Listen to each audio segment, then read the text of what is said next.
Hello, I'm Dr. Bin Song. I'm a Roots scholar. I'm also an author and blog contributor at Boston, at Huffington Post. Today I'm in the Pulse Arts Center, and I would like to have a conversation with you about the meaning of Ru. So the question is, what is Ruism? It's very simple. Ruism is Confucianism. It is the most accurate and up-to-date way to describe Confucianism. The term Confucianism has a very interesting history. In the middle of the 16th century, when Jesuit Christian missionaries went to China, they needed to come up with a name to refer to Confucius. Confucius was the venerated teacher of Ruism. So those Jesuit Christian missionaries finally came up with the term Confucius, which sounds very similar to the original Chinese, Confucius. It's a Latinized version of the Chinese name Confucius. Interestingly enough, Confucius is itself a venerated name given by Chinese people to a real historical figure called Kongqiu. Kongqiu's surname is Kong, first name is Qiu. And because he was a great teacher, Chinese people gave him a venerated, respectful title, Confucius or Kongzi, which means Master Kong, a great teacher. So that's the origin of the Latinized version, Confucius, right? It sounds really similar to Confucius. However, in the middle 19th century, following this Latinized naming trend of Confucius, Protestant Christians, they coined up a new term, Confucianism. This was the attempt to describe the intellectual and social systems they encountered in China at that time. In turn, the people placed within these structures, the Protestant Christians called them Confucians. Unfortunately, in my view, these two terms, Confucianism and Confucius, they are problematic. Why? Because something really important about the root tradition got lost during the translation. Internally, those Chinese intellectuals, scholar officials, and other followers of Confucius, they did not name themselves Confucians. They refer to themselves as Ru, and their tradition is Rujia, the home of Ru, Rujiao, the teaching of Ru, Ruxue, the learning of Ru, or Rushu, the method of Ru. And the meaning of Ru does not entirely revolve around Confucius. Actually, the term Ru has its own very important, independent meanings. And the Ru school has many good reasons to use this particular term to identify themselves. And these reasons I will explain shortly. Therefore, following this point of view, this internal view of self-designation, the study of the Ru should be called Ruism rather than Confucianism. And the Confucius, if you would like to do, should be called Kongzi, right? But because, Confucius is not so problematic as Confucianism, so I would like still to use the term Confucius for our conversation. So now we must understand why Confucius followers choose this term, Ru, to identify themselves. We need to understand three facets of history. The first is the meaning of Ru before Confucius. The second is Confucius' own contribution to the Ru legacy before him. The third one is the history why Confucius' followers chose this term Ru to identify themselves. So let's do it one by one. First, the meaning of Ru before Confucius. In a pre-Confucian context, Ru refers to ritual professionals. So in order to understand what is ritual professionals, we must understand the meaning of ritual, one central concept in Ruist philosophy. There are multiple meanings of the Chinese term 礼, which is usually translated as ritual. 礼 can refer to social etiquettes, like people greet each other, shake hands, give a hug, and the correct eyesight when people interact with each other. All these things can be called ritual, social etiquette. 礼 can also refer to religious ceremonies, like the ceremony of ancestor devotion, like the ceremony of funeral, like some grand sacrificial ceremony to the cosmos, which in Chinese called Tian. These are religious ceremonies. They can be called as 礼. But 礼 can also refer to civil, non-religious rituals, like ceremony of marriage, ceremony of adulthood. They are also 礼. And 礼 can also refer to political institutions. It can refer to institutions and laws and rules. It can also refer to science and technologies.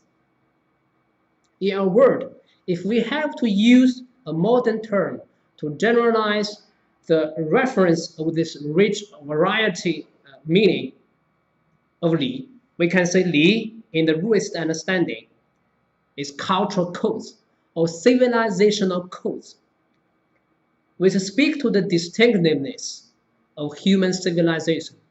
礼 is what makes human beings different from animals. In the future, we will have a separate episode about this key concept, 礼. So this is the meaning of 礼. Because there are multiple references of 礼, accordingly we can understand the professionals who masters 礼 can be also in a very diverse category. Like 儒, now I talk about 儒, who masters 礼, because 礼 has multiple meanings. 儒, this professional, this vocation, this career is also multiple, has a multiple reference. They can be dancers, musicians in the grand religious or civil ceremonies. 儒 can be diviners. They make a divination because divination is a very important ancient ritual before Confucius. 儒 can also be ritual experts. They organize and preside over different kinds of ceremonies. 儒 can also be educators and doctors. Why? For educators, if you can have a very deep knowledge and skill of ritual, that means you master the cultural codes of your own civilization. You have a great sensitivity towards human civilization. Then you can teach, right? So 儒 refers to educators and the teacher. 儒 can also be doctors. Why in ancient society, religious or civil ceremonies, they usually have some effect to cure people's disease, right? So 儒 can be doctors. So this is the general reference of the Chinese term 儒 before Confucius.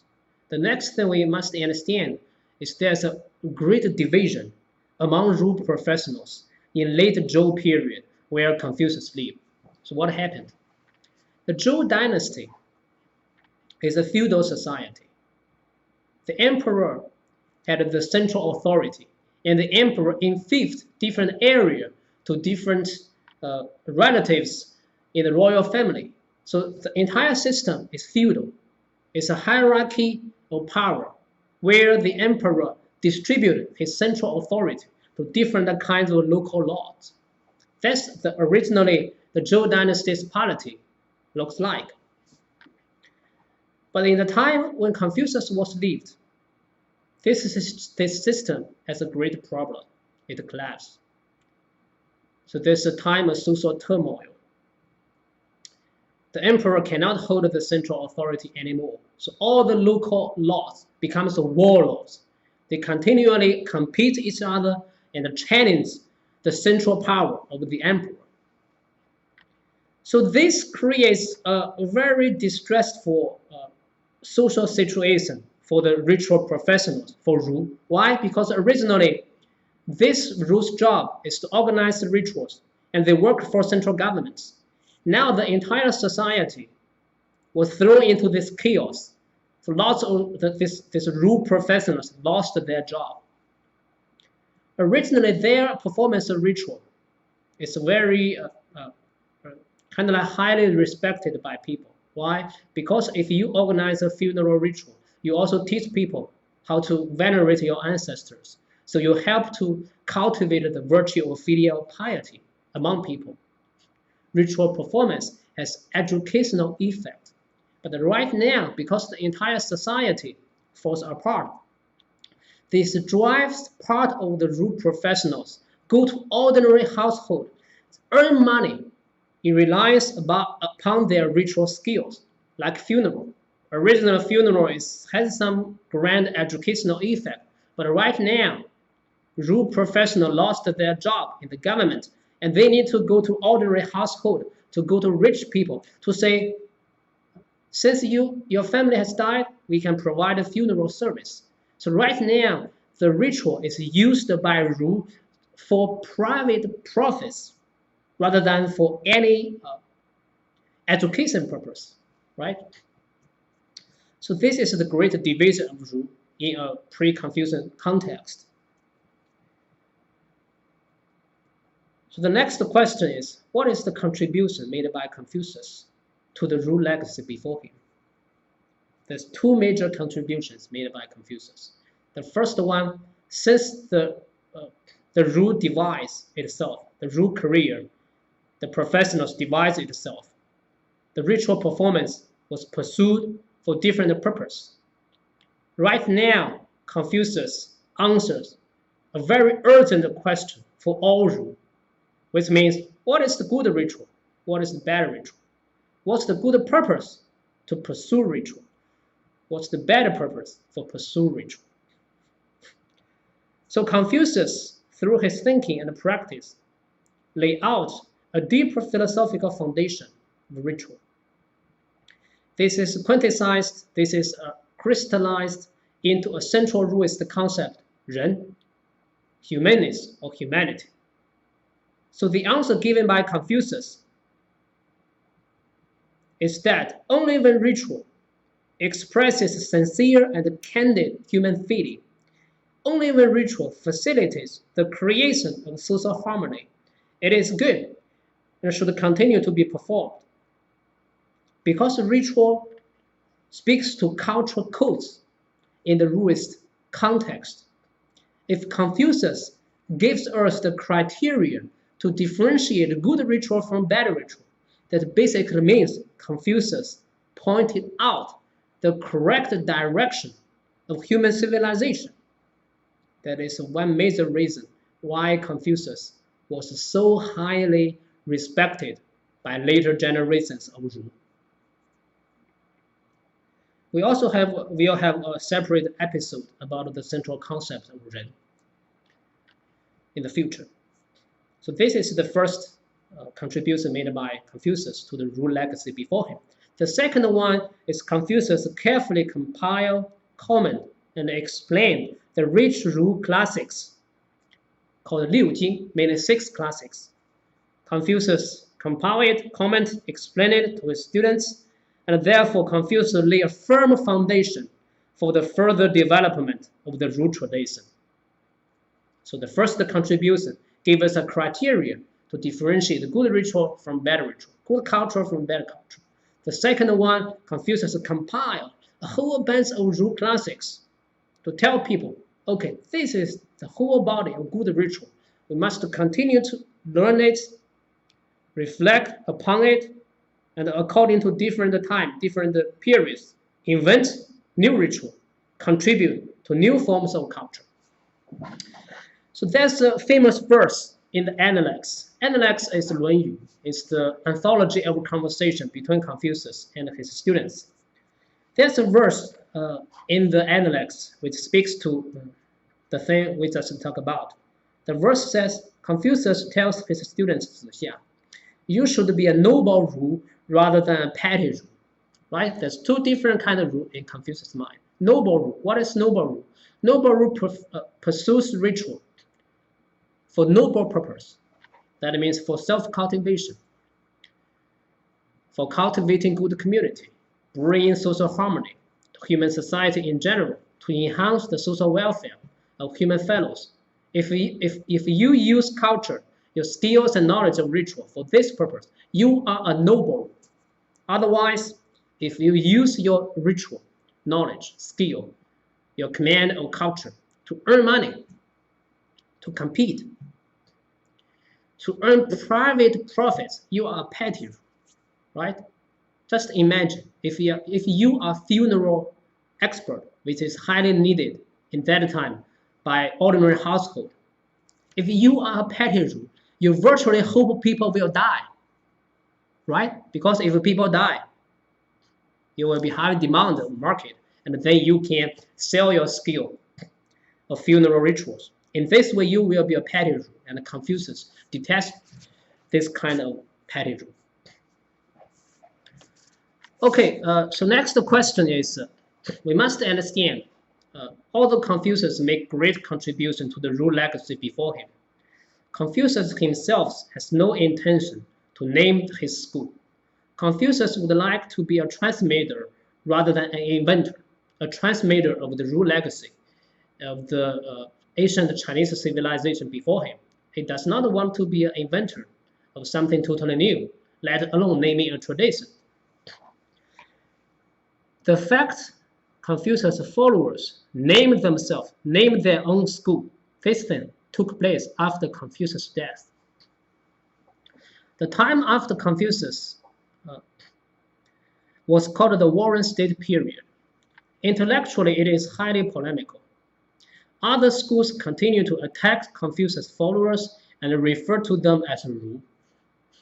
Confucius' followers also refuted back and refer to themselves as Ru.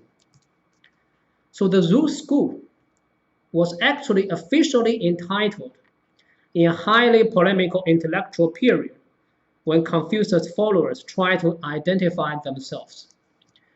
I will give you a quote from Mencius.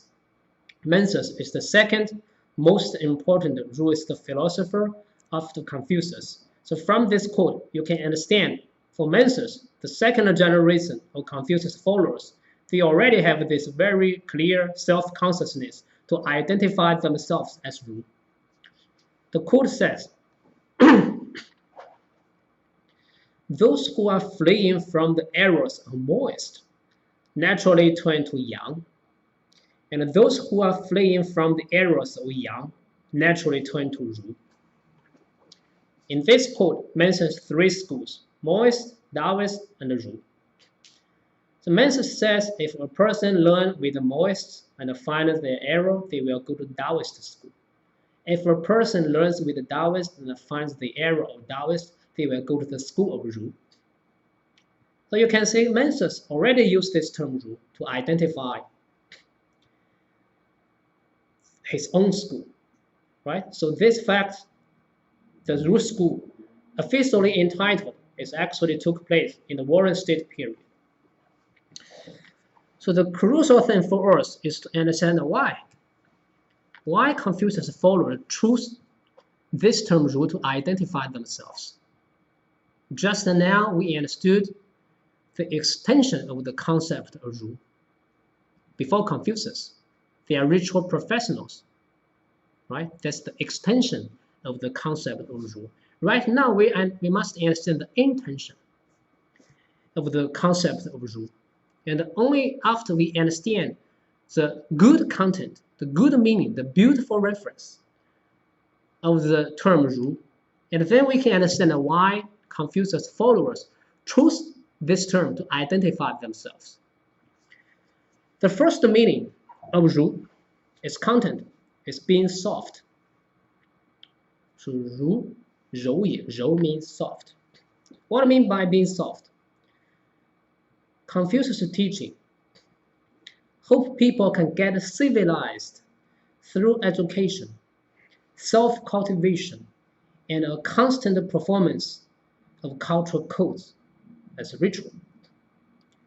And this process makes human being, this process of getting civilized, makes human being different from animals.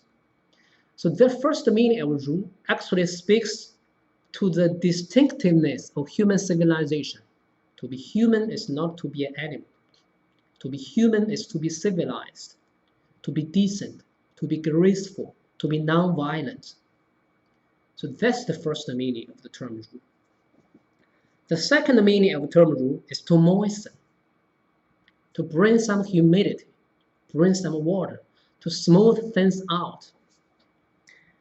This means that for the Ruist school, the purpose of creating and performing cultural codes is dynamic harmony. Another concept, dynamic harmony, 和. Dynamic harmony means a co-thriving of all participants of human civilization, continuous with nature. So what do I mean by moisten? Moisten means you enhance the dynamic harmony of the entire human civilization to make all participants in this civilization benefit from your performance of ritual, from your performance of education, self-cultivation, right? So the first meaning is being soft. The second meaning is to moisten. They all speak to the great ideal of the Ru teaching. So Ru, the term Ru with these two meanings, actually in the Chinese context, can be used to describe a learned and virtuous person, which may have nothing to do with Confucius or the Ruist school, right? So in Chinese, if you are virtuous, you are a learned person, you benefit, your existence benefits the entire neighborhood and the community, people will describe you as a Ru. Because this great ideal this character represents, the character was adopted by Ruism school to identify itself.